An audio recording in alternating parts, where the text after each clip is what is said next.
एक व्यक्ति पत्थर की मूर्तियां बना के अपना जीवन यापन करता था। धीरे धीरे उसका बेटा बड़ा हो गया, उसने अपने बेटे को भी मूर्तियां बनाने का काम सिखा दिया। बेटा मूर्तियां बना के लाता, पिता को दिखाता, पिता उसमें कोई ना कोई कमी निकालते, बेटा ठीक करके लाता और उसको बाजार में बेच आता।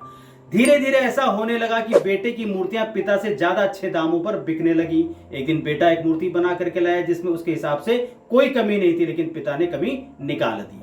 इस बात पर बेटे को बड़ा गुस्सा आया और उसने अपने पिता से कहा कि आप अगर मुझसे ज्यादा अच्छे मूर्तिकार होते तो आपकी मूर्तियां ज्यादा दाम में बिकती, लेकिन ऐसा नहीं होता है, इसलिए मैं आज के बाद आपको अपनी मूर्तियां नहीं दिखाऊंगा। तो पिता ने कहा ठीक है।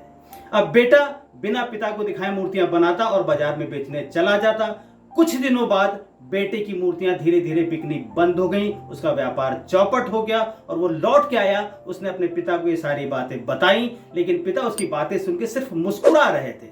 तो बेटे ने कहा कि पिताजी, आप जिस तरीके से मुस्कुरा रहे हैं, मुझे ऐसा लगता है कि आपको ये पता था कि मेरी ये हालत होने वाली है। तो पिता ने कहा हाँ, मुझे पता था। तो बेटे ने कहा कि आपको कैसे पता था? तो पिताजी ने कहा कि मैंने भी एक समय यही बात अपने पिताजी से कही थी। इस कहानी के उद्देश्य को अगर युवा समझेंगे तो उनके बहुत काम आएगी कि अगर आपके बहुत परफेक्ट होने के बाद भी आपके घर के बड़े आपके अंदर कोई कमी निकालते हैं तो उनका उद्देश्य आपकी कीमत को बनाए रखना और बढ़ाते रहना है, आपको परेशान करना बिल्कुल भी नहीं।